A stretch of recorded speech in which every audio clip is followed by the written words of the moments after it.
Salut, moi c'est Miley. Mon anecdote farfelue, ça concerne la nourriture. J'en ai beaucoup, mais ma préférée, c'est dans le fond ma première année d'université. J'étais en appartement et j'ai décidé de faire cuire des pâtes. Donc j'ai fait bouillir de l'eau et je me pensais bonne, donc j'ai pas mis de minuteur et je suis partie faire des devoirs dans ma chambre. Quand je suis revenue, il y avait juste plus d'eau dans le chaudron.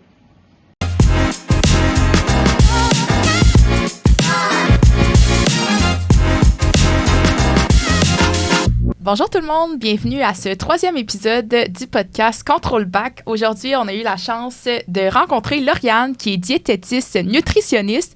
Puis, on a vraiment eu une belle discussion avec elle. Oui, vraiment, on a parlé de plusieurs sujets, là, surtout démystifier un peu l'alimentation, là, donc des trucs pour économiser, pour bien s'alimenter en tant qu'étudiant, mais aussi parler un peu des trends là, en ce moment, là, les protéines, la boisson énergisante, etc. Fait que ça a vraiment été enrichissant. Là. Moi, ça m'a vraiment aidé au quotidien, je suis sûre. Oui. Fait que, on espère que ça va vous plaire, puis c'est parti pour l'épisode. Alors, bonjour les filles, bienvenue à notre podcast sur Contrôle Bac. On est accueillis aujourd'hui avec Lauriane, qui est nutritionniste. Merci d'avoir accepté l'invitation, d'avoir accepté de discuter avec nous aujourd'hui. Je vais te laisser te présenter, nous parler de toi, ton parcours scolaire, ton parcours professionnel jusqu'à aujourd'hui, en fait. Parfait. Écoutez, les filles, c'est super diversifié. Je vais essayer de faire ce cours. En fait, j'ai terminé mon baccalauréat en nutrition en 2014 à l'Université de Moncton. Déjà 11 ans, ça ne me rajeunit pas. Par la suite, j'ai exploré vraiment différents milieux. J'ai travaillé au début en santé publique, milieu de l'agriculture locale, complètement différent de ce que je fais aujourd'hui. À mon retour au Québec, j'ai commencé à travailler tout de suite en nutrition du sport, là, en me rendant compte, mon Dieu, je pense que je manque un petit peu de compétences. J'ai quitté, en fait, pour l'Australie, pour me former, en fait, au Centre national, en fait, c'est ça, au Centre national du sport australien. J'ai un parcours un peu plus, je voudrais, atypique comme nutritionniste du sport, un peu différent. Donc, en fait, voilà, c'est ça, j'ai vraiment fait une certification en nutrition du sport, formation continue. Je suis membre de leur, c'est pas un nom professionnel, mais c'est une association, en fait, des diététistes du sport depuis 2015. Puis, j'ai continué à travailler un petit peu en centre sportif, en pratique privée pendant à peu près, je vous dirais, en fait, je travaille encore à ce jour en pratique privée à Montréal j'ai travaillé jusqu'en 2022 à Montréal, en fait, 2023, pardon. Puis, ça a été super diversifié, travailler un petit peu en CHSLD, comme beaucoup durant la pandémie, prêter main forte. J'ai fait ça pendant quand même de nombreuses années en milieu hospitalier, mais j'ai toujours eu vraiment ce qui me passionnait le plus, c'était vraiment la pratique privée, les troubles alimentaires et la nutrition du sport. Ça a toujours été vraiment mes sphères d'intérêt. Malheureusement, souvent, les deux peuvent cohabiter. J'ai marché beaucoup d'athlètes qui ont cette préoccupation-là, qui est plus présente. Si j'accélère aujourd'hui, en fait, j'ai commencé à travailler à Sherbrooke à la fin 2022. Puis, on dit de fil en aiguille, il y a plein de belles opportunités qui sont présentées à moi. J'ai pu collaborer avec comme Excellence sportive dès le début. Commencer un petit peu au sport-études au Triolet. Je pense que c'est vraiment un super beau programme de nutrition où on offre plein d'ateliers aux jeunes, autant plus personnalisés que vraiment plus généraux à ce moment-là. On offrait des conférences aux parents. On a fait vraiment plein de beaux projets. Puis, ça, de fil en aiguille, j'ai commencé à collaborer un petit peu plus avec Martin Fréchette, qui est un nutritionniste, justement, qui travaille justement à l'Université de Sherbrooke, qui est chargé de cours puis qui est doctorant ici aussi. Donc, c'est ça, de fil en aiguille, plein de belles opportunités. Collaborer de plus en plus avec Excellence sportive pour suivre des athlètes de plus haut niveau. Toujours en continuant ma pratique privée, également ici à Sherbrooke, qui est en fait la même grande clinique. En fait, c'était pas la bannière, mais c'est un autre bureau, en fait, de la clinique qu'on opérait à Montréal. Puis, voilà, ça s'est déboulé super rapidement. J'ai eu plein de belles opportunités de travailler avec plusieurs écoles secondaires en sport-études. Puis, en fait, l'année dernière, suite, en fait, à une volonté de l'Institut national du sport d'offrir plus d'équipes de soutien intégré. Je ne sais pas si vous avez entendu parler un petit peu de ce que c'était dans le domaine du sport. Je connais l'IMS, mais je ne connais pas... En fait, c'est des équipes vraiment multi en fait, comme disciplinaires. Fait on peut avoir, dans le fond, un médecin du sport, un psychologue ou une préparateur ou une préparatrice mentale, préparatrice physique, les entraîneurs, bien évidemment, nutritionniste, physiothérapeute, thérapeute du sport. Donc, c'est des équipes assez diversifiées où on veut vraiment, en fait, être présent pour soutenir l'athlète dans son développement. Donc, vraiment, en début de saison, hors saison, on se rencontre assez régulièrement pour faire le point sur la santé des athlètes. Donc, j'ai pu commencer à m'impliquer auprès du Vareyard avec le volleyball masculin l'an dernier. Là, on en est à ma 2e année. Puis, on a également pu rajouter cette année comme le volleyball féminin. Donc, c'est un super beau projet qu'on est bien excités de mettre en place cette année. En aiguille, j'ai également commencé à travailler un petit peu avec les Gators en hockey féminin de l'Université de Bishop. Donc, voilà, je fais ça rapidement. Je travaille principalement, puis un peu avec d'autres organismes québécois, comme la Fédération des sports cyclistes, Triathlon Québec et Canada. Si je fais ça vraiment rapidement. Donc, ma carrière a vraiment évolué en nutrition du sport dans les 3 dernières années assez rapidement. Je vais me présenter plutôt rapidement. Ben non, c'était ça parfait. ressemble pas mal à ça. C'est vraiment impressionnant de voir ton parcours. Là. Oui. C'est vraiment très diversifié. Oui, super j'ai beaucoup de intéressant. sphères. Je suis curieuse de savoir, vu que tu t'es un peu... t'as développé ta niche là, en nutrition sportive. Est-ce que toi aussi, tu étais une sportive quand tu étais plus jeune ou pas du tout? Vous allez rire. J'ai toujours été quelqu'un de très de sport individuel. J'ai jamais eu cet esprit-là de compétition. J'ai toujours été, oh mon Dieu, que l'important, c'est de participer. Vous pouvez vous imaginer que je n'étais pas la meilleure dans les sports d'équipe. J'ai toujours aimé la course, comme la natation, plus jeune. Puis j'ai toujours, je dirais, un petit peu poursuivi là-dedans. C'est vraiment la course à pied, ça a pas mal toujours été mon sport. Fait que j'ai toujours été très active, sans nécessairement être une athlète de haut niveau, bien évidemment. Puis je pense aussi que si je me souviens de mes cours d'éducation physique, ça a vraiment évolué depuis le temps où c'était vraiment, est-ce que tu es bonne dans un sport, tu vois, à certains points. Fait que, je trouvais que ça n'encourageait pas nécessairement la participation des jeunes filles versus maintenant, de ce que je vois, ça a complètement changé. Donc oui, j'ai toujours été active, ça a toujours fait partie de mon mode de vie. Cool. Même à ce moment-là. Puis moi aussi, j'ai une autre question, plus sur ton parcours académique. Oui. Si on remonte là, à quelques années là, derrière, comment tu as décidé, en fait? Qu'est-ce qui t'intéressait du bac en nutrition? C'est combien de temps un bac en nutrition? Là, j'imagine, tu l'as fait à Montréal, je ne suis pas certaine. Non. Moi, en fait, je suis partie au Nouveau-Brunswick. J'ai une bourse d'études, effectivement, pour travailler.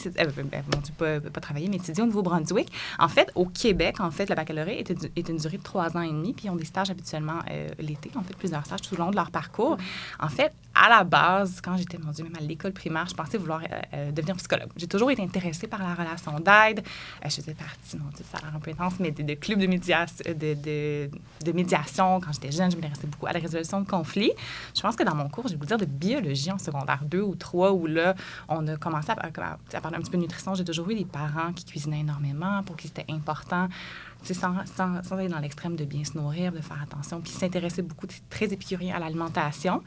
Puis, j'ai comme eu un petit coup de cœur. Je me suis inscrite. J'ai débuté ma technique en diététique que je n'ai pas terminée. J'ai fait le pont, dans le fond.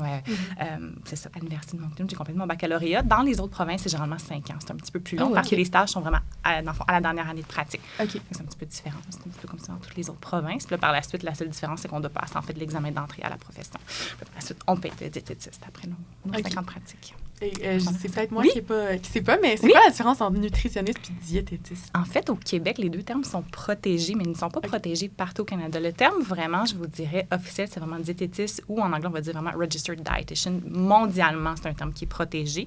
En fait, diététiste, nutritionniste est protégé au Québec. Par contre, si on va, par exemple, en Ontario, ce n'est pas un terme protégé. Dans plusieurs provinces, ce ne l'est pas. Donc, c'est pour ça qu'on se présente comme diététiste, nutritionniste, généralement, juste pour éviter comme la confusion à ce moment-là. Parce que dans certaines provinces, je pourrais avoir fait un cours de 2-3 jours puis m'appeler nutritionniste aussi. Donc, c'est pour ça. C'est vraiment ça la différence. Fait que généralement, si vous voulez vraiment vous assurer, il faut vraiment qu'il y ait, en fait, le terme diététiste, nutritionniste, en fait, qui est dans la signature ou dans le prénom de la personne que vous consultez. C'est rapidement la différence. Puis, c'est quoi une journée type dans ta vie de nutritionniste? J'ai l'impression que tu fais vraiment différentes choses, mais... Oh mon Dieu, oui! C'est super varié, je vous dirais. Ça dépend. C'est sûr que là, on est en saison, donc je vous dirais, ça peut vraiment varier. Mon Dieu, ça peut varier d'une journée à l'autre. Je peux faire quelques heures de consultation au bureau, comme je peux me rendre à l'université, rencontrer des athlètes. Habituellement, quand c'est jour de match, je vais toujours faire un petit peu de préparation alimentaire. La préparation, par exemple, Miss Collation, c'est toujours, en fait, une genre de petite station de collation pour les athlètes pendant leur match pour s'assurer qu'on ne manque pas d'énergie.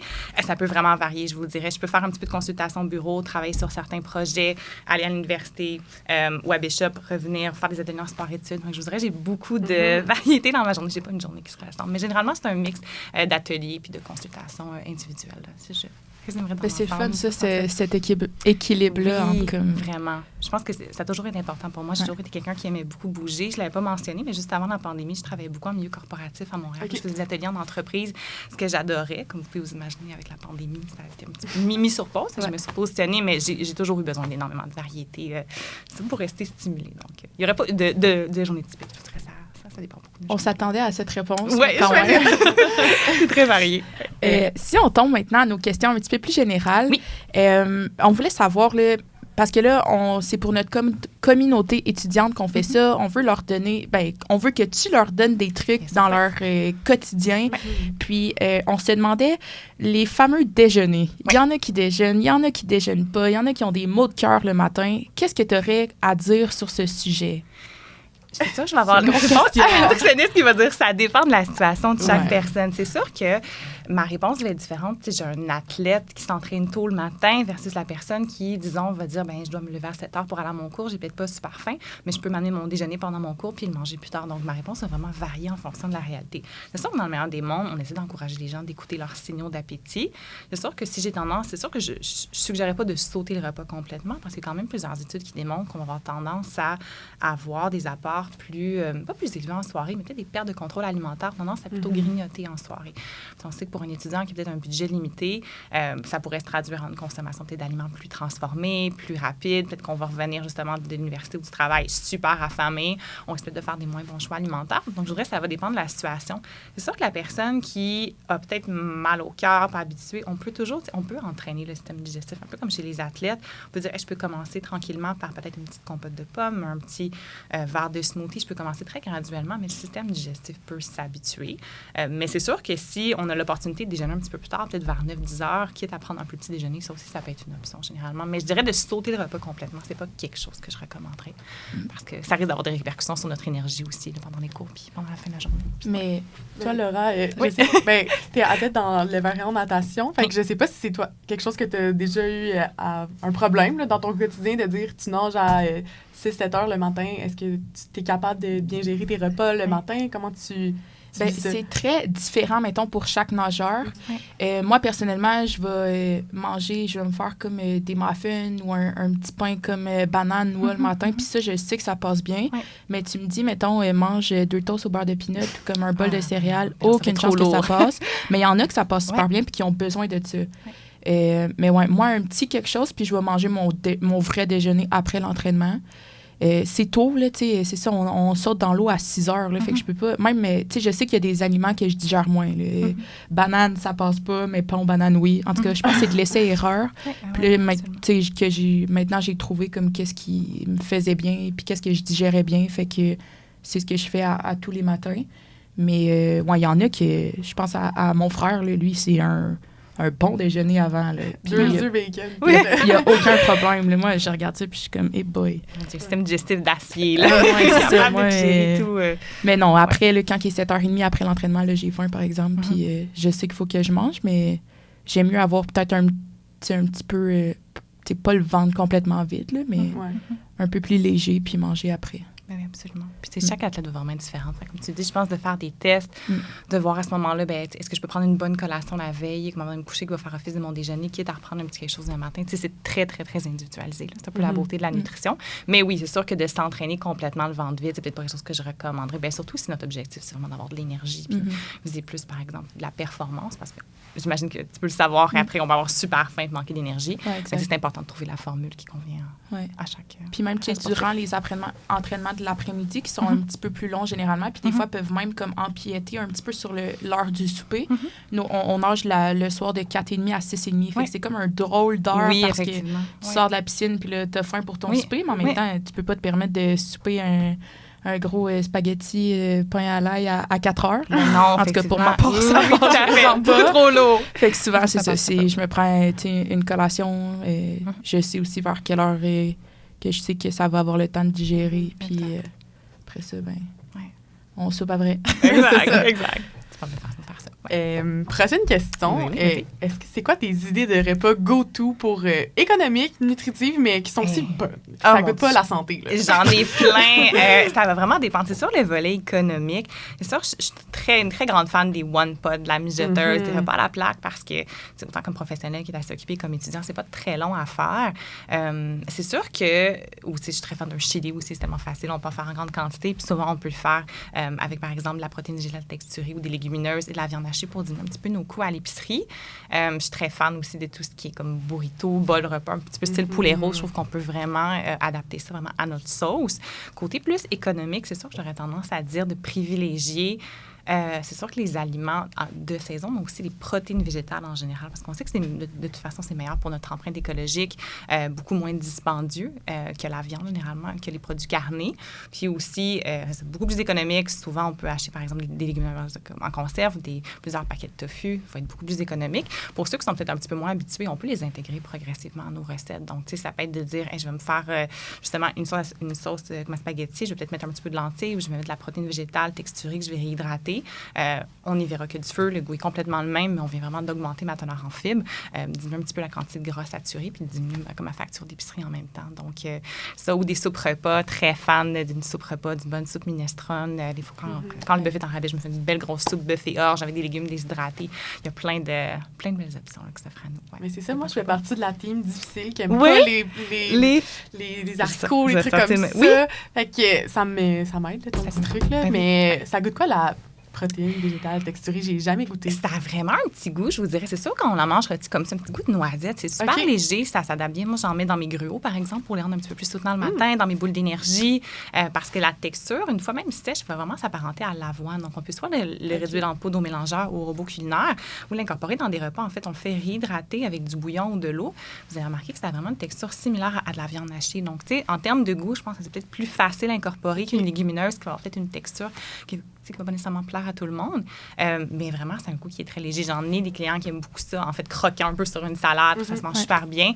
Ça s'incorpore dans plein d'affaires, honnêtement. Là, c'est super versatile. C'est pas salé. Non, vraiment pas. Ça va vraiment prendre le goût que tu vas y donner. Donc, si par exemple, tu veux te faire des tacos, ben, tu pourrais, par exemple, faire venir ta protéine végétale texturée réhydratée dans un petit peu d'huile, mettre tes épices à taco. C'est sûr qu'il y a un petit goût qui ne sera pas exactement similaire au bœuf haché, mais c'est à s'y méprendre. Puis on pourrait facilement dire, ben, je vais peut-être comme... couper ma quantité de viande de moitié, mais sinon, il existe plein de belles recettes. Si on va regarder, dans le fond, PVT ou TVP, dans le fond, en anglais, c'est assez... Ben, justement, toi qui es populaire fan de yogourt le matin, là, mais moi, je le prends comme granola. Faut juste pas trop que tu... Faut pas, mettons, que tu le mettes la veille, là, si tu te fais des overnight. Oui, ça va absorber. Oui, effectivement. Exact. Mais honnêtement, tu ne vois qu'il y a du feu. Bon. Ouais. Je fais une recette de granola, puis je mets environ, je pense, une tasse et demie de PVT, mélangée avec comme l'avoine puis les noix, puis ça permet vraiment de rendre l'aliment plus, puis c'est beau, puis c'est économique, là. Ben oui. Définitivement. Oui, puis ça goûte pas. Oui. Je pense que c'est un bon... Tu pourras me faire goûter avant que j'en achète là, parce que je suis difficile un petit peu. Puis, mettons qu'on se tourne là, vers un étudiant. On parlera peut-être après là, d'un étudiant athlète, mais c'est comme deux types différents. Mais mettons pour un étudiant normal, que je vais appeler en gros guillemets, là, la collation ultime. Mettons que tu as une grosse journée de cours, bon, tu t'apportes ton dîner, mais est-ce que tu aurais une idée en tête là, d'une bonne collation nutritive qu'on peut prendre soit le matin ou l'après-midi, là, selon la faim, encore une fois, mais une idée là, d'une bonne collation? Je vous dirais que généralement, la collation que je privilégie va vraiment contenir deux choses. Généralement, une source de protéines puis une source de glucides ou un aliment qui est riche en fibres. En fait, l'aliment riche en glucides ou en fibres va venir me donner l'énergie dont j'ai besoin pour rester concentré, tandis que l'aliment riche en protéines va vraiment aider à me rassasier puis à combler ma faim jusqu'au prochain repas. Ça pourrait être aussi simple qu'une combinaison typique de fromage et craquelin. Je pourrais me faire des petites galettes maison, un petit parfait au yogourt, par exemple, avec un petit peu de granola. Je pourrais me faire un smoothie. Même, j'aime bien les petites boissons végétales qui sont aromatisées, par exemple, à la vanille. Oui, un petit peu de sucre, mais ça reste quand même super pratique parce qu'on n'a pas besoin de le réfrigérer. Je pourrais me faire un mélange du randonneur avec justement des noix, des graines, un petit peu de PVT, un petit peu de brisure de chocolat, des fruits séchés, plein de différentes collations. Mais c'est vraiment les deux composantes. Tu sais, si on prend un aliment qui a uniquement des protéines, ça va combler notre faim. On n'aura peut-être pas nécessairement le regain d'énergie qu'on aurait avec un aliment plus riche en glucides. Puis à l'opposé, si on prend simplement un fruit, par exemple, puis qu'on a un 3 heures avant notre prochain repas, on risque pas de se sentir rassasié très longtemps. Fait que c'est vraiment la combinaison que je conseille à tout étudiant. Puis là, mettons, là, j'ai en tête comme deux types de mentalités. Là. Il y a peut-être ceux qui vont prendre comme des énormes repas, mais qui ne mangeront pas entre. Ou ceux qui vont prendre leurs 3 repas un petit peu moins comme des grosses portions, puis être capable de grignoter entre eux. Qu'est-ce que tu conseillerais? Encore une fois, j'imagine que ça dépend. Exactement. Mais... Ça dépend de la réalité de chaque individu. Tu sais, si on prend un plus gros repas, mais qu'on termine le repas en étant confortable, en étant rassasié, en n'ayant pas nécessairement de somnolence, mais ça se peut que ce soit la portion qui nous convienne. Il y a des gens pour qui 3 repas par jour, c'est suffisant. Ils n'ont peut-être pas nécessairement besoin de collation. C'est sûr qu'une personne qui est peut-être très active ou un athlète qui risque, pour qui peut-être prendre prendre un gros repas va peut-être pas être optimal en fonction de l'heure de l'entraînement, puis qui ont généralement des besoins nutritionnels beaucoup plus élevés, bien, ça risque d'être plus facile de répartir ça en 6 petits repas durant la journée. Mais encore, ça va être ma fameuse réponse du ça dépend. C'est vraiment propre à chaque individu. Là, comme, Parfait. Good. Ouais. OK, en ce moment, c'est vraiment à la mode, les boissons énergisantes, les cafés, etc. C'est quoi ta position sur la consommation de ce genre de produits? Est-ce que tu as peut-être des alternatives? Oui. Surtout le à matin, l'université, là. On Ouais, en ouais, voit ouais, de la gourou à 8h30. Oui, là, puis je suis comme, oh, exact. Ben, c'est sûr que, tu sais, il faut se rappeler que la caféine, ça masque la fatigue, ça ne donne pas d'énergie. Donc, ça dépend de l'utilisation qu'on en fait. Tu sais, si on regarde au niveau de Santé Canada, on recommande de limiter à 300 à 400 mg de caféine par jour. Habituellement, dans les boissons énergisantes, la limite légale au Canada, c'est 180 mg par canette. Okay. Donc, tu sais, je vous dirais qu'en soi, est-ce que c'est mes produits? C'est sûr que souvent, dans certaines boissons énergisantes, ça va vraiment dépendre des produits. Certaines vont avoir aussi de la taurine, d'autres effets stimulants. Ça peut peut-être perturber un petit peu notre système digestif. On sait que, je voudrais, chez les adultes, il y a moins d'effets secondaires négatifs répertoriés que chez les jeunes qui vont consommer, où là, on peut avoir plus d'irritabilité, de palpitations cardiaques, mais souvent, les saveurs sont très alléchantes, donc c'est plus facile d'en prendre beaucoup. Je vous dirais que ça dépend de l'utilisation qu'on en fait. Si on reste dans des quantités qui sont raisonnables, puis tu sais, c'est sûr qu'il faut se poser la question, est-ce que j'ai besoin d'en prendre plusieurs dans ma journée? Est-ce que je dors suffisamment? Est-ce que je m'alimente suffisamment? Est-ce que je néglige certaines parties de ma récupération si je suis un athlète? Donc, je dirais qu'il faut vraiment y aller de façon modérée, puis écouter son corps à ce moment-là. Mais c'est sûr que de 1 à 2 cafés par jour, il n'y a pas de problème généralement. Même chose avec la boisson énergisante. C'est sûr que personnellement, je préfère le café, un petit peu plus naturel, mais il y a certaines boissons énergisantes qui sont pas nécessairement plus naturelles, mais qui ont peut-être moins d'additifs, un petit peu plus simples à consommer, donc qui peuvent être intéressantes. C'est la base de thé vert, par exemple. Donc, il faut juste faire attention, je voudrais, aux additifs. Puis parfois, certaines vont contenir des vitamines du groupe B ou d'autres vitamines ajoutées. Il faut toujours faire attention pour pas comme dépasser les doses maximales non plus. Donc, ça fait quoi, ça, si tu dépasses les... Bien, certaines peuvent... déjà, en partant, ça va colorer votre urine, ce qui n'est pas nécessairement dramatique, mais ça va vraiment dépendre, en fait, de ce qu'on ajoute. C'est sûr que des fois, on peut voir des 200-300% de vitamine B6. C'est trop de certaines choses, certaines vitamines. C'est sûr que qui sont hydrosolubles, on va en éliminer une bonne partie dans l'urine, mais ça pourrait créer quand même des problèmes si on a des conditions de santé déjà préexistantes. Il faut juste faire attention à ce qu'on consomme. Il y a certaines boissons où ça va être un petit peu de thé vert, un peu de stevia ou de sucre naturel, puis de l'eau pétillante. J'aime mieux ce type de produit-là qu'un produit qui va avoir... Non, exactement. Parce que généralement, on n'a pas besoin d'avoir toutes ces vitamines-là exactement dans le produit son encombre via notre alimentation. Donc, ça dépend du produit, je vous dirais. Parfait. Puis, un peu dans le même ordre d'idée, on parle de trends. Là, avec TikTok, on dirait qu'on a comme plein de... On a accès à plusieurs informations. Oui. Puis, récemment, je ne sais pas si tu as vu, mais Tim Hortons est sorti avec un fameux café protéiné. Et là, ma question... Oui. Ben pourquoi, selon toi, à part niveau marketing, mais pourquoi la protéine, c'est une mode? Est-ce que tout le monde doit prendre plus de protéines?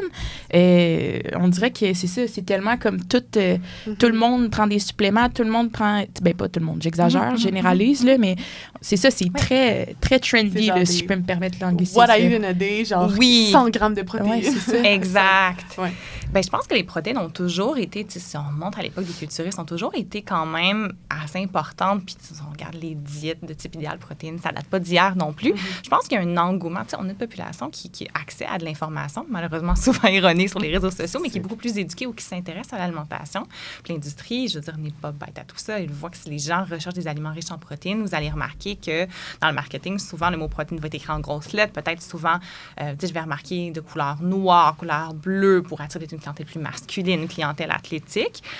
Bon, est-ce que... Oui, c'est important, les protéines. Je vous dirais que la plupart des Canadiens, on en consomme suffisamment, mais on les consomme pas bien. C'est-à-dire qu'on va avoir tendance... Ce qu'on devrait faire, idéalement, c'est bien les répartir durant la journée. Au petit déjeuner, si on va avec, par exemple, les 2 rôtis avec beurre d'arachide, avec un pain régulier, il n'y a pas suffisamment de protéines pour que ça soit soutenant. Donc, est-ce qu'on a besoin d'en consommer plus ou peut-être de mieux les répartir? Ce serait probablement ça.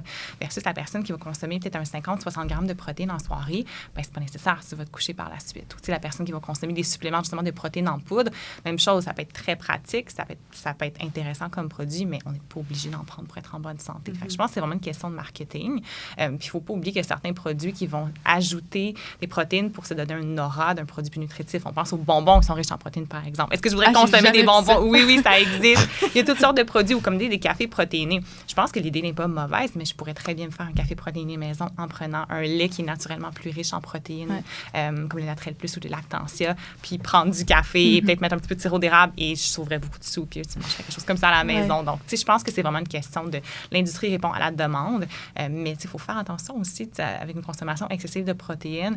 Je sais que j'ai des collègues en clinique qui commencent à observer beaucoup plus de cas d'insuffisance rénale chez des jeunes hommes, surtout qui consomment des quantités excessives. Parce que souvent, ce qu'on va voir, c'est 150, 170 grammes par jour. Je me dis, moi, t'es un athlète d'SPI 4, t'as pas des besoins nutritionnels qui justifient ça. Donc, je pense que c'est un peu hype, comme on dit. Oui, il y a des mérites. C'est important d'en consommer suffisamment, surtout en vieillissant, mais il faut surtout bien les répartir durant la journée. Puis éviter, si on consomme trop de protéines, mais est-ce que je laisse suffisamment de place dans mon assiette aux grains entiers, aux fruits, aux légumes, aux autres, aliments qui vont être super importants?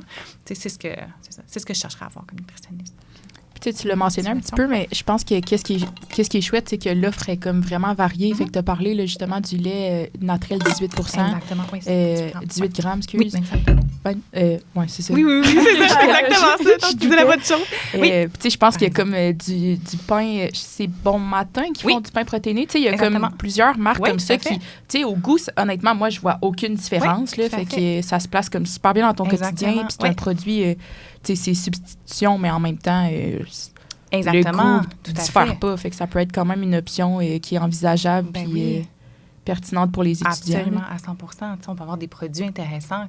Je pense que ce que je dirais, c'est qu'il faut faire attention aux produits qui sont ultra transformés, qui vont ajouter des protéines simplement pour se donner un halo de produits qui est plus nutritif. Mais effectivement, un pain qui est plus riche en protéines, une boisson végétale ou un lait qui est naturellement, parce qu'il n'y a pas d'additifs naturellement plus enrichis, ça peut être une option intéressante pour déjeuner ou mettre dans un smoothie, tout à fait. Fait que, je pense que certains produits ont leur mérite. Il faut juste faire attention, ne pas nécessairement tomber dans le panneau. On va voir, par exemple, des chips protéinés. Est-ce que je suggérais de consommer des chips? Je prends les protéines. Je pense que je pourrais aller me chercher ça dans du fromage cottage yogourt grec, mais ça, c'est mon opinion personnelle. Là. Ça dépend de... Puis, est-ce que quelqu'un... ça va être quoi, en fait, les effets secondaires de quelqu'un qui prend trop de protéines? Je vous dirais, généralement, c'est pas des effets qui vont être... encore là, ça dépend de est-ce que ça a un impact sur le restant de mon alimentation. Si je suis, par exemple, moi, je vois, comme chez beaucoup d'athlètes, souvent les apports en protéines sont suffisants, voire excessifs, mais on va constater que les apports en glucides sont souvent insuffisants pour répondre à la demande du sport. Donc, on va avoir un athlète qui va peut-être dire je manque d'énergie, j'ai peut-être des courbatures, j'ai l'impression d'avoir de la difficulté à enchaîner plusieurs entraînements de suite dans ma semaine, je me sens très fatiguée. Donc, c'est sûr que plus qu'au niveau des athlètes, on va remarquer que généralement, il va y avoir un déséquilibre au niveau nutritionnel. Chez monsieur, madame, tout le monde, c'est ça l'enjeu. Il n'y aura pas nécessairement d'effet secondaire sur le coup, mais on peut le voir à long terme. On estime, je pense qu'il y a 10 au Canada de la population qui aurait une prédisposition à développer une insuffisance rénale chronique. Donc, je vous dirais, il faut juste faire attention. Il n'y a pas d'effet immédiat, mais on pourrait le constater à long terme. Moi, c'est plus au niveau du déséquilibre nutritionnel que ça va créer. Je priorise tellement les protéines, probablement qu'il y a d'autres aspects de mon alimentation qui en prennent un petit peu le coup. Je me suis fermée jusqu'ici. Puis, pour essayer de démystifier un petit peu ça, une personne, une femme, taille moyenne, normale, qui ne fait pas de sport, c'est combien de grammes de protéines qu'on vise à peu près? Est-ce que peut-être que ça n'existe pas un chiffre moyen? Là, mais... Ça va vraiment aller en fonction du poids de la personne. Donc, vous allez remarquer sur les réseaux sociaux, on va entendre souvent, on doit prendre 1 gramme par livre. Déjà, en partant, si une personne fait mention d'un nombre de grammes par livre, vous pouvez vous dire que c'est pas... En fait, dans toute la littérature scientifique, on va toujours parler de grammes par kilogramme. Donc, déjà, en partant, vous pouvez douter d'où vient l'information. Peut-être pas une information qui est très crédible. Nos besoins de base sont de 0,8 grammes par kilogramme de poids corporel pour une personne qui est très sédentaire. Encore là, c'est de base. Est-ce que c'est optimal? Pas tout à fait, à mon avis. Tu sais, je vous dirais facilement, chez une personne qui est peut-être pas nécessairement une athlète, mais qui est quand même active, 1,2 grammes par kilogramme va être amplement suffisant. Puis là, encore là, on va vraiment... En fait, ça va varier selon les besoins. Les sportifs d'endurance vont avoir des besoins un petit peu plus élevés. Des sportifs, par exemple, qui doivent gagner de la masse musculaire, même chose, vont avoir des besoins un petit peu plus élevés. Fait que je vous dirais que la fourchette doit vraiment dépendre de nos besoins. Mais pour monsieur, madame, tout le monde, 1 à 1,2 grammes par kilo, c'est vraiment suffisant si on est moindrement actif. On n'a pas d'avantage à aller au-delà de ça. Parfait. Généralement. Prochain sujet qui ressemble un petit peu à la protéine. On en a un peu glissé un mot tantôt. Je vais sortir mes petites notes. Bien sûr. Est-ce que le commun des mortels, j'ai noté, là, doit prendre des compléments alimentaires, des vitamines ou autres? Comment on fait pour savoir c'est quoi qui nous manque dans notre alimentation? Je pense que ça peut être plus difficile de dire il manque de vitamine C au quotidien. Fait que, comment tu vois ça? Et je voudrais que la grande majorité des gens n'en auront pas besoin. C'est une industrie, il ne faut pas oublier, en fait, une industrie très lucrative, très peu régulée, par exemple. Ce que je répète souvent à mes athlètes, faites attention parce que beaucoup de produits sur le marché, à l'instar des médicaments, les suppléments sont très peu régulés. Donc, je pourrais mettre en marché un produit qui va avoir un numéro de produits naturels de Santé Canada, mais qui ne va pas nécessairement attester que ce qui est sur la liste des ingrédients est réellement ce qui est dans le produit. Donc, ça va vraiment dépendre de la déclaration du fabricant. Donc, il faut toujours faire attention puis avoir vraiment de la vigilance par rapport aux produits qu'on consomme. Bon, c'est ça, je vais peut-être pêcher pour ma paroisse, mais je veux dire, si vous êtes vraiment inquiet, allez consulter une nutritionniste. Il y en a, en fait, vous pouvez probablement en consulter. En fait, tu sais, dans le réseau de la santé publique, c'est sûr qu'il peut y avoir un petit délai. Ça peut être bien. Si vous êtes vraiment inquiet d'aller consulter ou d'en parler, en fait, avec votre médecin, si vous avez vraiment une inquiétude, parce que je vous dirais, tu sais, peut-être que ça va vraiment dépendre de chaque personne. C'est une personne qui a une condition chronique, qui souffre de malnutrition, va peut-être pouvoir bénéficier d'une multivitamine. Mais est-ce que monsieur, madame, tout le monde en a besoin? Pas nécessairement, parce que le corps, naturellement, va éliminer dans l'urine ce qu'il n'utilisera pas. Par contre, il y a certaines vitamines et minéraux dont on peut développer une toxicité si on le prend trop à forte dose. Donc, c'est pas sans risque. Je voudrais qu'en général, monsieur, madame, tout le monde, on n'a pas besoin de suppléments. Peut-être un petit peu de vitamine D si on a tendance à avoir des carences. Ou peut-être chez certaines femmes, si on a comme un cycle menstruel abondant, peut-être faire vérifier notre taux de fer pour un supplément de fer. Mais je vous dirais que de façon générale, on n'a pas besoin. C'est très individualisé à chaque personne. Ouais. Puis même pour les suppléments, là, ben, je regarde Cam parce que j'imagine que tu es au courant, mais tous les athlètes U-Sports là, qui sont dans le réseau du sport, j'imagine avec RSEQ aussi, on doit au début de chaque saison écouter comme faire une formation qui parle justement des suppléments. Tu peux pas acheter un sac de suppléments puis penser que tout est correct à l'intérieur. Il faut vraiment que ça soit comme réglementé. Puis il y a des sites là, qu'on peut regarder s'ils ont été certifiés, mettons. Exactement. Ça peut être pris parce que après ça, test pipi, il y en a qui... oui, malheureux. Puis tu sais, c'est contre leur gré. Là. C'est souvent qu'ils voulaient pas, mais qu'il y a des... Bon, là, j'ai pas les termes exacts, là, mais qu'il y a des ingrédients à l'intérieur qui n'auraient pas dû être consommés. Là. Je pense que c'est 20 à 30 % en Amérique du Nord des suppléments qui peuvent être contaminés par des stéroïdes, des métaux lourds. Puis même, un petit peu moins dramatique que tout ça, mais tu sais, si j'ai un produit qui se vend d'avoir 27 grammes de protéines puis qu'on le teste puis qu'il y en a 20, c'est un petit peu plate de payer pour un produit, on n'a pas besoin. Mais oui, effectivement, il y a vraiment des logos de certification qu'on va regarder. C'est pour ça qu'il faut faire attention. Tu sais, c'est pas sans danger, c'est pas parce que c'est en vente libre qu'on peut pas développer de toxicité. Je me rappelle, il y a eu quand même beaucoup de cas de gens qui prenaient des suppléments à base d'extrait de thé vert qui sont ramassés en des pathologies, par exemple au CHUM, pour avoir j'ai le terme en anglais, comme un liver failure, mais on peut quand même développer des conditions graves avec certains types de suppléments. Donc, c'est pour ça qu'il faut être vigilant, effectivement, puis consulter un professionnel là, avant de prendre un supplément. Puis encore une fois, si on s'adresse à un étudiant universitaire, est-ce que tu pourrais leur conseiller 3 choses simples qu'ils pourraient faire pour améliorer leur alimentation? Fait que 3 conseils là, que, mettons qu'on prend justement un étudiant typique, là, 3 choses que tu pourrais leur dire puis que ça améliorerait leur façon de voir la nourriture ou de... Ah mon Dieu, j'ai tellement de conseils que je pourrais donner. Est-ce que c'est plus que je parle de la relation à la nourriture ou juste d'améliorer la qualité de leur alimentation dans l'ensemble? Ben, ça peut être un mélange des deux, si, comme tu le sens. Ça peut être plus que 3 aussi. Plus que 3, j'en aurais beaucoup à donner. Mais c'est sûr, je voudrais faire attention à l'information que vous consommez sur les réseaux sociaux. Tu sais, je me souviens pas nécessairement de l'étude qui avait été faite. Je crois que c'est au Canada qui estimait que 2 % du contenu qui était présenté sur les réseaux sociaux était véridique en termes de nutrition. Fait qu'il y avait énormément de désinformation. Fait que je vous dirais, faites attention. Si votre relation à la nourriture est un petit peu fragile, vous avez des préoccupations en lien avec votre image corporelle, je vous dirais, faites attention à qui vous suivez. Désabonnez-vous des comptes qui ne vous font pas sentir bien parce qu'on va voir chaque personne. Tu sais, c'est pas parce qu'on mange 3 fois par jour qu'on est un expert en nutrition. Tu sais, je veux dire, je me brosse les dents 3 fois par jour. Est-ce que je suis un dentiste? C'est pas nécessairement pour autrement, mais tu sais, beaucoup de gens, parce qu'ils ont eu du succès, parce qu'ils peut-être que leur corps représente plus les standards de beauté, pensent qu'ils sont qualifiés pour donner des conseils nutritionnels. Enfin, je vous dirais d'être vigilant par rapport à ça puis de se poser une question par rapport à ce qu'on consomme. Deuxièmement, je dirais plus au niveau étudiant, ça a l'air bête, mais faites-vous les épiceries, planifiez vos repas. Ça permet d'éviter les achats impulsifs, de vraiment faire des économies, puis aussi de concrétiser nos objectifs. Si je veux améliorer mon alimentation, bon, comment je peux rendre ça plus concret? Est-ce que je veux manger plus de fruits et légumes, par exemple? OK, est-ce que je peux dire que peut-être le tiers de mon assiette pourrait être composé de fruits et légumes? Après ça, à l'épicerie, je pourrais à ce moment-là utiliser les circulaires, des applications comme justement Flip, Reebee, Flash Food, Too Good To Go, Food Hero, permet vraiment d'économiser quand même plusieurs sous, peut-être de privilégier les légumes surgelés qui sont aussi nutritifs que frais, en conserve avec peu de sodium. Donc, tu sais, faire peut-être plus de place aux fruits et légumes. Souvent, ce que je constate chez les athlètes que je consulte, souvent, fruits et légumes n'ont pas beaucoup de place dans l'assiette. Souvent, on va penser, j'ai besoin de mon riz ou de mes pâtes pour avoir de l'énergie, puis de mes protéines, par exemple, de ma viande, mon poulet ou autre. Mais les fruits et légumes vont être souvent négligés. Donc, je vous dirais, c'est super important, autant pour le système comme immunitaire, pour la santé digestive, pour consommer assez d'antioxydants. Donc, ce serait un très gros truc.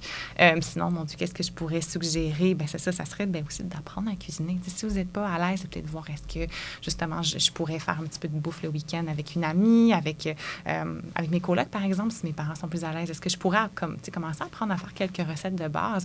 Déjà, là, on va vraiment sauver beaucoup de sous, puis on risque d'améliorer la qualité de notre alimentation. Fait que, tu sais, de pas essayer de faire des recettes trop complexes, mais commencer par, est-ce que je peux me faire une petite soupe maison, un chili, peut-être une recette de muffin qui n'est pas trop compliquée à faire, mais tu sais, de s'habituer. Parce que c'est sûr que si on veut économiser des sous puis du temps ultimement en cuisinant, bien, on reste...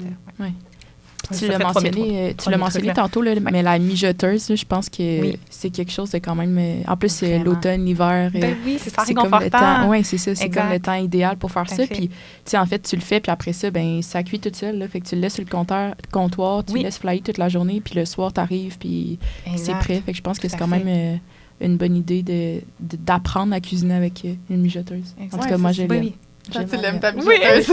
Oui. Et puis j'en ai une montée à la maison, puis c'est pas très dispendieux. On s'entend qu'on peut acheter une mijoteuse pour 40-50 $. Tu sais, aussi, j'aime bien les repas à la plaque qui sont pratiques quand je suis étudiante. Je peux mettre justement mon tofu mariné, mes poitrines de poulet, mes pilons, peu importe ce que j'ai comme d'utiliser un petit peu de légumes, des pommes de terre, des patates douces, quoi que ce soit, une petite vinaigrette. Puis, hop là, c'est pas obligé d'être complexe au niveau de l'alimentation, mais définitivement de se familiariser avec des recettes simples qu'on peut trouver. Tu sais, j'ai par exemple le guide Viens manger qui avait été fait par des stagiaires en nutrition de l'Université de Montréal.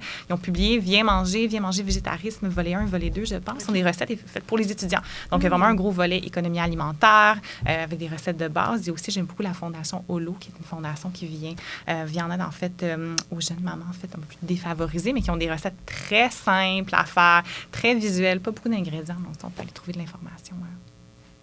Très accessible. Très si je peux ajouter mon seul conseil, nutrition de la journée, le air fryer. Moi, là, ça m'a sauvée en déménageant. Là, comme, je suis pas la plus grande cuisinière. Oui. J'aime ça, mais je suis pas non plus exceptionnelle. Mais c'est vraiment pratique. Là, c'est rapide. C'est vrai, c'est pratique. Ça fait les éléments plus croustillants, mais sans passer par une friture ou quoi. Tout à fait. Moi aussi, je suis bien fan de my fryer. Avec 2 tiroirs en plus, fait que c'est bien. Wow. Je peux faire... Oui, ça a été un très bon achat. Je très utilisé à la maison. On mettra, si je me permets, les liens des guides. Là, oui. C'était justement une autre de nos questions, là, pour quelqu'un qui ne sait pas cuisiner, qui ne sait pas par où commencer, des super bons conseils que tu as, des bonnes ressources. Très, très simple. C'est très visuel avec vraiment chaque étape est vraiment illustrée. Fait que ça permet à la personne qui est peut-être moins à l'aise avec certaines techniques culinaires. C'est sûr que même avec YouTube de nos jours, on peut quand même trouver quand même l'information assez facilement aussi. On en a un peu parlé tantôt des colocs. Mais là, moi, je pense à la situation de plusieurs de mes amis. Frigo partagé avec ces colocs. Oui! Comment éviter le gaspillage en évitant la chicane? Comment tu vois ça? Bien, c'est sûr que, tu sais, d'avoir un réfrigérateur qui est organisé, quitte à avoir des bacs, par exemple. Donc, tu sais, si on le sépare, ça dépend de combien de colocataires on a. Mais je suis très fan, tu sais, s'il y a des aliments que je veux utiliser, d'avoir peut-être un petit bac que je peux mettre, par exemple, avec des aliments qui vont justement être périmés sous peu. Donc, par exemple, est-ce que j'ai des légumes un peu flétris que je voudrais passer, donc s'assurer que ça soit visible. C'est sûr que si mon frigo est un petit peu en bordel, puis ce que je veux utiliser est complètement à l'arrière, je risque de ne pas utiliser et de ne pas le perdre. Donc, vraiment m'assurer de le mettre à l'avant. Si j'ai des aliments que je me dis, mon Dieu, que mon brocoli, donc il y a eu des meilleurs jours, donc je le cuisine bientôt, exactement, il y a mal à la vie, ben, je pourrais le ramener dans un petit bac à ce moment-là dans l'avant. Je suis très fan de l'organisation un petit peu du frigo, donc ça peut être de vraiment identifier avec le nom de la personne, par exemple, puis d'avoir une structure, ou sinon, c'est ça, pour venir vraiment à la planification des repas, de le mettre sur le frigo, qu'est-ce que j'ai prévu faire cette semaine, en fonction de mon horaire. Est-ce que c'est réaliste? Si j'ai 3 cours dans ma journée, de dire que je vais cuisiner un repas 3 services, peut-être pas, mais tu sais, c'est ça, de le prévoir à ce moment-là, puis de le mettre à l'horaire, comme ça, on s'assure de ne pas oublier. Plutôt que d'arriver comme à l'épicerie un peu à l'improviste. C'est sûr que les repas, en fait, premièrement, c'est démontré qu'on dépense plus d'argent que quand on a une liste d'épicerie, puis on passe beaucoup plus de temps aussi à l'épicerie, puis on risque de faire plus d'achats impulsifs à ce moment-là. Donc, la planification, ça arrive à réduire ça. Niveau planification de la consommation d'eau dans une journée. Oui. On voit beaucoup de monde, avec des bouteilles d'eau, mais il y a aussi beaucoup de sacs d'école sans bouteilles d'eau dans nos classes. Ben oui. T'en penses quoi? Clairement, on a besoin d'eau dans la journée. T'as-tu des trucs à donner pour des étudiants que c'est vraiment pas comme ancré dans leur habitude? J'imagine que c'est... pas j'imagine, c'est important. Tu veux-tu élaborer là-dessus sur la consommation d'eau? C'est sûr que ça va beaucoup aider au niveau de la concentration, du système digestif. Moi, la meilleure le meilleur indicateur que je vais utiliser, c'est vraiment la couleur de l'urine. Donc, si j'ai une urine, j'ai toujours un petit peu mon truc couleur limonade ou un petit peu plus clair, je suis bien hydratée. Mais si ça tire un peu sur le jus de pomme, je suis probablement déshydratée et j'ai besoin de boire un petit peu plus.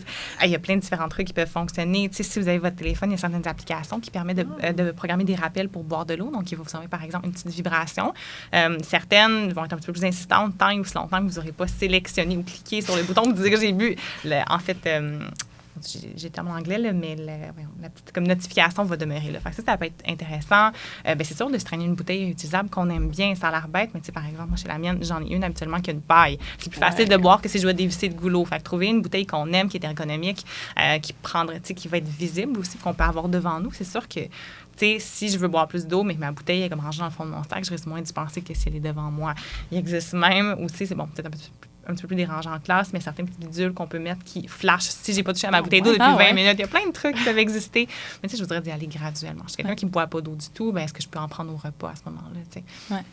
Souvent, ce qui fonctionne bien, c'est de le greffer à une habitude qu'on fait déjà. Fait que si j'ai l'habitude de me faire un café le matin, je pense même, c'est vraiment un automatisme. Est-ce que je peux avoir ma bouteille d'eau, m'assurer que ce soit à côté d'une bouteille d'eau? Donc, le greffer à quelque chose qu'on fait déjà, ça peut aider. Mais sinon, c'est des tisanes aussi. Ça peut hydrater si on n'aime pas le goût de l'eau. On peut y avoir des tisanes, des thés. C'est quand même des boissons qui sont hydratantes. Mettre des tranches de fruits, mettre des fruits surgelés, un petit peu de... J'imagine qu'on s'habitue aussi. Là. Oui, absolument. C'est le genre de truc que plus t'en bois, plus ça devient naturel. Exactement. C'est sûr que initialement, il risque d'avoir une adaptation de la part de la vessie. Vous risquez d'aller uriner plus souvent. Mais généralement, on se sent beaucoup mieux. On va avoir plus d'énergie, moins de fatigue. Peut-être, dans le fond, une meilleure digestion, peut-être une peau qui est un petit peu moins sèche aussi. Donc, une fois qu'on est habitué à être bien hydraté, c'est plus dur de revenir en arrière parce qu'on sent vraiment les bienfaits. C'est important pour la concentration, surtout aussi en classe. Je sais pas toi, Laura, mais moi, en stage cet été, là, je buvais mon eau. J'étais super bonne vu qu'on était au bureau, mais là, maintenant que la session est recommencée, je me gère pas. Je bois pas d'eau, j'ai les lèvres sèches toute la journée. Moi, qu'est-ce que tu vois la différence, genre, dans tes journées? T'es-tu bonne pour boire assez d'eau pour tes entraînements et tout? C'est drôle parce que j'avais la discussion ce matin dans la piscine. J'ai dit, oh my God, j'ai tellement pas bu d'eau un matin en entraînement, mais en journée, ça va vraiment. Puis qu'est-ce qui m'aide, c'est avoir de l'eau froide. J'adore l'eau froide. Fait que le matin, quand je pars, je remplis ma gourde avec de la glace. Puis là, ça, on dirait que comme j'aime ça, fait que ça me dérange pas. Mais en entraînement, puis c'est comme une vieille mentalité. Là, on dirait qu'on prend pas le temps, mais comme il faudrait. Là, parce que, tu sais, Puis en plus, dans l'eau, c'est comme si t'avais pas l'impression de suer. Parce que mais tu sues quand même. Là, c'est quand même des pertes hydriques. Là. Exactement. Il faut juste comme s'obliger. Là, parce que c'est rare que j'ai vraiment soif en nageant. Mais comme je finis l'entraînement, puis là, je suis comme, oh my God, j'ai soif. Puis je suis déshydratée. Exact. Mais à l'école, ça va parce que j'ai mon eau froide. Mon petit mini-truc nutrition de la journée, ce serait avoir de l'eau froide. Mais parce que j'aime ça. J'adore l'eau froide. C'est des altérants. Tu mets de la glace, tu la laisser, par exemple, comme la faire le soir, la mettre au frigo, mettre de la glace, comme ça, elle est fraîche, on veut de la boire. Moi, j'aime bien mettre des tranches d'orange, des fois des tranches de citron, quand j'ai la chance. Sinon, j'aimais bien le mélange framboise surgelé, des petits quartiers de lime. Ça fait un petit mocktail. Ou des tranches de concombre, trouver une façon d'aromatiser, puis éventuellement, comme ça va devenir une habitude aussi, d'en boire un petit peu plus. Parfait. Puis, on en a un peu parlé tantôt. Est-ce que tu as des red flags que tu vois sur TikTok, les réseaux sociaux, par rapport à la nutrition, des choses que tu es comme, oh mon Dieu, jamais beaucoup. C'est sûr, tout ce qui est diète carnivore, ça me fait un petit peu toujours sourciller. Je me dis, comment une diète qui exclut autant de groupes alimentaires n'ayant pas de fibres peut être bénéfique? Puis en fait, ça ne l'est pas. C'est vraiment, il y a un effet de lune de miel qui est démontré, mais à long terme, on a vraiment une détérioration des lipides sanguins, du cholestérol, de la constipation, de problèmes de santé. Je vous dirais, tu sais, ce que je vois aussi beaucoup, c'est un discours qui démonise les aliments transformés en ne faisant pas la différence entre les aliments ultra transformés et les aliments minimalement transformés, comme le humus, par exemple. Mais ces mêmes créateurs, influenceurs ou pseudo-professionnels vont dire il faut vraiment éviter le plus possible les aliments transformés, mais consommer mes suppléments dont je vous vends qui ne sont pas testés. Je vois beaucoup ce discours-là, puis je me dis, c'est très dichotomie. En tout cas, c'est un petit peu, je ne veux pas dire c'est l'hypocrite. C'est un petit paradoxal. Peu exactement, par exemple, je cherchais le terme, exactement. Donc, je vous dirais, toute personne qui prétend avoir l'alimentation qui va convenir à tout le monde, pour moi, c'est un red flag. Parce que c'est très individualisé. Ça dépend de nos valeurs, nos budgets, nos préférences, notre culture. Ça dépend de tellement de choses. Donc, tu sais, quelqu'un qui prétend avoir la diète miracle, ça, c'est un red flag. Mais aussi, tout ce qui est mode alimentaire qui exclut certains groupes d'aliments complètement, c'est pas réaliste pour la plupart des gens. Je dirais que ça serait mes deux plus gros red flags. Genre, moi, je pense présentement à la diète keto-cétogène. Comment tu vois ça, de supprimer la plupart des glucides, est-ce que le corps est capable justement de se trouver une source d'énergie ou justement c'est comme pas vraiment adapté? Mais il y a une adaptation qui va se faire. C'est sûr que dans certains cas, à la base, la diète cétogène a été développée pour les enfants épileptiques. On s'entend que les enfants n'aimaient pas, parce que c'est vrai que ça diminue, en fait, comme les crises d'épilepsie, mais je peux vous garantir qu'un petit enfant n'a pas nécessairement le goût de manger des brocolis avec 3 cuillères à soupe de beurre. Là, comme j'exagère, mais c'est une alimentation très riche grasse. Puis ça a été comme adopté parce que c'est vrai qu'on perd du poids. Mais pendant combien de temps? C'est l'adhésion à long terme, moi, qui me fait questionner. C'est sûr que chez certains patients qui ont des diabètes très difficiles à contrôler, il y en a pour qui ça fonctionne super bien. Puis je veux dire, tant mieux pour eux. Je suis vraiment pas la personne qui va leur dire de ne pas suivre. Est-ce que je recommandais ça chez monsieur, madame, tout le monde? C'est sûr que je vais dire ma spécialité, je ne vais pas nécessairement le dire, mais ma clientèle étant principalement en troubles de comportement alimentaire, je m'éloigne de tous ces types de diètes-là qui sont plus drastiques parce que quel impact ça peut avoir? Si je perds du poids avec ce type de diète-là, mais j'ai de la misère à le maintenir parce que, tabarouette, je l'aime, ma banane, ou j'aime manger du melon d'eau ou ma petite crème glacée, puis que je cesse de ce régime-là, je reprends du poids, ça mine mon moral, ça mine ma confiance en moi, puis je peux développer une part de ces aliments-là riches en glucides-là. C'est sûr que d'un autre côté, en nutrition du sport, c'est un non-sens. Là. Ça a été démontré que même dans certains sports, par exemple d'ultra-endurance, on va voir des fois de l'incorporation des diètes plus riches en lipides pour être capable de faire des très longues distances. Mais le but avec ça va être de terminer l'événement, mais ça n'augmente pas la performance. Fait que c'est jamais quelque chose que je recommande chez les athlètes parce qu'il n'y a pas de plus-value, en fait. Il n'y a pas d'effet comme bénéfique qui a été démontré parce que vraiment, à la base, les muscles ont besoin de glycogène, donc de sources de glucides pour être capables de fonctionner. Donc, je voudrais que c'est vraiment du cas par cas, mais c'est très drastique. Donc, c'est pas quelque chose que je recommanderais chez monsieur, madame, tout le monde. Ça peut être très difficile de devenir une adhésion à long terme. Génial. Parfait. On tombe un petit peu dans nos questions du public. Oui. Donc, on a fait appel à notre chère communauté, puis ils nous ont posé quelques questions pour toi. On va parler un petit peu de meal prep. Fait qu'on a une question de qu'est-ce qui fonctionne mieux selon toi? Préparer les lunchs à la journée, faire des meal prep, manger à la cafétéria. Même chose pour l'épicerie. Est-ce que tu es plus du genre, on prévoit les repas de la semaine, on va à l'épicerie la fin de semaine, puis tout est fait, ou au jour le jour, on se situe où là-dedans? Ça va dépendre de vos besoins. C'est sûr qu'à la base, si je veux dire, par exemple, pour la préparation des repas, il y a différentes techniques. Il y en a pour qui on peut faire ce qu'on appelle la préparation, de la cuisine d'assemblage, où on prépare des ingrédients. C'est-à-dire, par exemple, je vais mariner ma source de protéines, que ce soit, par exemple, mon tofu, mon poulet, mon bœuf, par exemple. Je vais peut-être me faire cuire un produit céréalier ou un féculent, comme des pommes de terre, des patates douces, du riz, du couscous, quinoa. Je vais peut-être faire cuire des légumes, puis à partir de ça, je vais peut-être me créer des bols, des sandwichs, des wraps, qui peut être très populaire, qui est beaucoup moins longue à faire. C'est sûr que comme ça demande un peu de créativité pour créer des combinaisons intéressantes au début, mais ça se fait super bien. Ça fait une technique qui est beaucoup moins longue à faire puis qui permet d'éviter de manger le même repas toute la semaine, par exemple. Mais aussi, ça peut être pratique de dire, puis ça va vraiment dépendre du temps qu'on a à notre portée. Même en 1 heure, je peux décider de me dire, je vais me faire des œufs à la coque, je vais faire une batch de muffins, puis je vais me faire une casserole. C'est pas très, très long, mais ça me permet quand même d'en avoir. Donc, je dirais que ça dépend du temps dont on dispose. C'est sûr que d'aller à l'épicerie moins souvent, généralement, c'est relié à moins de dépenses impulsives parce que si je suis à l'épicerie puis je viens pour acheter quelques légumes, mon Dieu, ça sent spécial, puis j'aime ça, je finis par dépenser plus finalement que la personne qui va peut-être 1 à 2 fois par semaine. Là. Donc, j'aurais plus tendance côté comme économique à peut-être faire une grosse épicerie ou peut-être deux petits allers-retours dans le fond, à l'épicerie, mais de limiter en fait les achats tous les jours. C'est sûr que manger à la cafétéria, oui, on sauve du temps. On a quand même des super bons choix ici à l'Université de Sherbrooke, mais c'est plus coûteux par contre. Fait que, puis ça peut être un petit peu difficile côté qualité alimentaire. Puis nos goûts aussi, on risque d'avoir peut-être un petit peu moins de variété qu'on souhaiterait. Donc, ça dépend vraiment de nos besoins.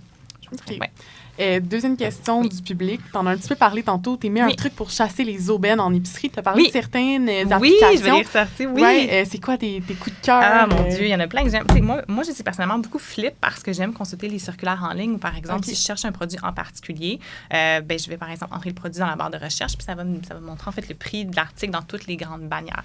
Les imbattables chez Maxi, c'est sûr que ça fonctionne bien. Généralement, si on a une preuve en circulaire, c'est sûr que d'utiliser, je vous dirais, des chaînes d'épicerie, pour ne pas les nommer, qui sont moins dispendieuses, des Maxi, de Super C, même le Costco, si vous êtes une plus grande, si vous êtes plusieurs ou si vous avez une carte, ça peut valoir la peine. Il faut juste faire attention à ce qu'on achète. C'est sûr que ça va être plus économique, mais toutes les épiceries vont quand même avoir des rabais intéressants. Il y a le Reebok qui fonctionne un peu comme le Flip qui marche bien, Flash Food ou Food Hero qui est disponible, je pense, dans pas mal toutes les épiceries, mais surtout Métro puis IGA, où dans le fond, on va avoir accès en fait en ligne à ce qui est disponible dans leur frigo. En fait, qui sont des aliments qui ne sont pas périmés, mais qui doivent être cuisinés cuisiner bientôt, puis après ça, on peut vraiment passer à l'épicerie, les chercher. Puis on économise beaucoup. Too Good To Go est un peu différent. En fait, c'est des restaurants, des épiceries qui vont écouler leur excédent de stock sur des prix dérisoires. On peut parler d'un 6 ou 7 $ pour une grosse quantité, sauf que c'est en quantité limitée, donc il faut vraiment être plus vigilant pour regarder l'application tous les jours, mais ça vaut la peine. Sinon, il y a des applications comme Glouton qui sont bien aussi, qui ont un abonnement, où là, on peut vraiment faire une planification d'une liste d'épicerie avec les spéciaux. Ça prend un petit peu de temps, mais je vous dirais que ça vaut vraiment la peine pour les économies qu'on va faire. Là. As-tu déjà essayé Too Good To Go? Oui. Ouais. C'est le fun. C'est vrai, juste que tu peux pas choisir qu'est-ce non, que tu c'est veux. ça, exactement. Ouais. C'est Apple épicerie. Ben oui, c'est ça. Ben oui. Ben oui, exactement. Ouais, j'aime ça. Puis il y en a aussi à Sherbrooke. Là, Oui. C'est une application. Faut que je l'essaie. Exactement. Oui, J'en parle tout le temps. Ouais, non, J'ai c'est le goût, cool, mais sérieux. Je pense pas. Ouais. Ça fly, là. C'est ça, c'est vraiment très rapide. Ouais. Il faut vraiment que tu t'assures. Je pense que ça avant 17 h le soir. Il faut que tu t'assures d'avoir choisi parce que c'est très populaire, mais c'est une belle façon de limiter le gaspillage alimentaire aussi. Oui. Puis d'avoir des aliments un peu de frais. Ça peut être cool. Prochaine question. Oui. Pour un étudiant qui aime ça, justement, se gâter une fois de temps en temps, niveau fast-food, encore une fois, j'imagine que c'est l'équilibre d'y aller de façon pas 3 fast-food par jour. Mais tu sais, il y a des options comme Poulet Rouge à Sherbrooke. Je pense qu'il est rendu avec quoi? 3 succursales? Je pense que oui, 3. Est-ce que tu trouves que c'est quand même une belle option? Oui. Tu penses quoi des fast-food après les 5 à... Oui, c'est ça. Après une petite soirée festive le jeudi, des fois, c'est comme facile de se commander quelque chose. Je vous dirais que ça dépend vraiment de l'utilisation qu'on en fait. Est-ce que c'est une utilisation qui est plus occasionnelle ou c'est régulière? Est-ce que j'y vais plus par nécessité de j'ai une grosse soirée d'études, j'ai pas le temps de cuisiner, je veux me commander un repas qui va me permettre d'être concentrée, ou c'est plus parce que j'y vais dans le plaisir avec des amis? Mon choix va vraiment dépendre de mon besoin. Parce que si j'ai un besoin d'être concentrée, de travailler ou d'étudier, je vais peut-être pas prendre la même option que si justement je sors des bars à 1 ou 2 heures du matin et j'ai envie de me réconforter. Mais oui, c'est sûr que des options comme le poulet rouge, même comme le Subway à la limite, on peut faire des options intéressantes partout. Le Freshie aussi qui est intéressant. C'est sûr qu'il y a des options, mais c'est généralement un peu plus dispendieux. Mais ça peut être bien, je vous dirais. Dans le fond, la plupart des chaînes, pas toutes les chaînes, mais certaines chaînes vont avoir des repas un petit peu plus intéressants. Mais ça dépend vraiment de notre budget, ça dépend de nos préférences, ça dépend de notre utilisation, parce que c'est ça. C'est sûr que les frais peuvent monter rapidement, mais oui, des endroits comme Poulet Rouge, ça peut être super bien parce qu'on a vraiment la capacité de choisir ce qu'on met dans notre bol. Donc, ça permet de le personnaliser en fonction de nos besoins. Parfait. Ça peut être bien. Ben, c'est vraiment super de pouvoir discuter avec toi Ben, ça m'a fait sur tes plaisir. connaissances et tout. T'es super gentil, là. Vraiment, j'ai adoré. C'est vraiment un intéressant. plaisir d'être avec vous aujourd'hui. Puis là, notre concept ici, c'est de parler un peu de nos fails. Je sais pas si t'en as un en tête, mais une anecdote, soit dans ton parcours universitaire ou dans ton quotidien en tant professionnel, là. quelque chose que tu as vu. Je suis une personne très maladroite dans la vie. Là. Je vais toujours me souvenir qu'est-ce qui m'est arrivé. Ça m'est déjà arrivé en stage d'avoir, je ne me souviens pas c'était quoi la substance qui m'avait explosé dessus d'un patient. Ah oui, c'était vraiment le fun. La journée de stage, je vais mettre mes beaux vêtements dans un sac hazmat, me faire dépister au centre de contrôle et d'infection, puis mettre des scrubs qui étaient tellement trop grands. Je me rappelle qu'il y avait au moins 4 tests. Ça, c'était une belle journée aussi. Je pense que mes souliers, comme il y avait passé. Là. Ça m'est déjà arrivé souvent, des beaux petits dégâts comme ça.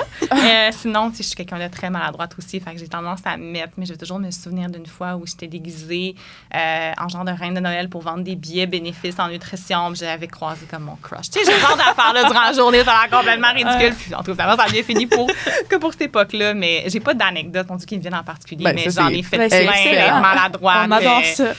J'en aurais probablement d'autres à raconter, mais c'est parfait. Mais oui. C'est quoi ton plus gros fail culinaire? Ah oui, ça. En appart, as-tu déjà fait un... Moi, j'en ai un que mon chum il a fait. On cuisinait, genre, avec la viande hachée. Puis là, il y avait comme trop de gras de viande hachée dans le poêle, ça le dégueulait. Puis il y avait un Tupperware sur le bord du comptoir. Et il vidait le gras dans le Tupperware. Puis je suis comme, non, mais Matt, ça va fondre. Et là, je le regarde. Oh non! Il est tout troué en dessous. Oh ouais! Je peux ça a coller sur le comptoir. C'était dégueu. J'étais comme... Non. Ben, en fait, ça me fait penser avec tes plats. Ben, j'ai 2 anecdotes. Ça m'est arrivé, mes amis vont se reconnaître. Là. On faisait des crêpes un dimanche matin avec mes amis. Puis, je vais dire son nom, là. Marie-Raph, elle avait mis l'huile sur le feu, mais sur la poêle, mais elle savait pas que le rond était parti. Mais de l'huile, ça l'a évidemment fondu partout à terre. C'était dégueulasse. OK, c'était un truc en plastique, là. Oui, c'est ça. Tu sais, un gallon d'huile. Oh non, Puis, deuxième chose, c'est une anecdote, mais aussi une règle chez nous. Ma mère aussi, elle nous disait ça, fait que ça l'a comme poursuivi en appartement.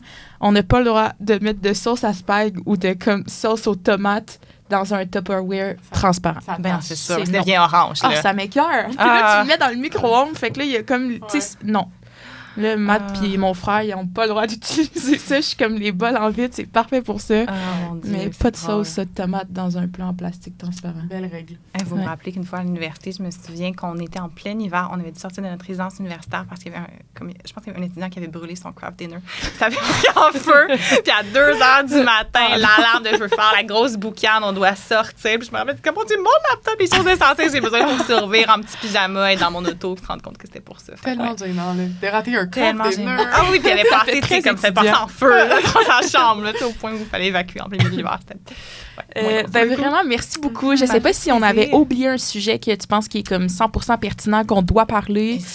Pour le moment, je pense que c'était super complet. Ouais. Comme on l'a dit, ben, Je on pense pourra qu'on mettre fait les la ressources en barre d'infos. Je pourrais Oui. vous partager Ouais, des c'est ressources sûr. pertinentes Oui, oui, oui. que les C'est étudiants une pourront bonne consulter.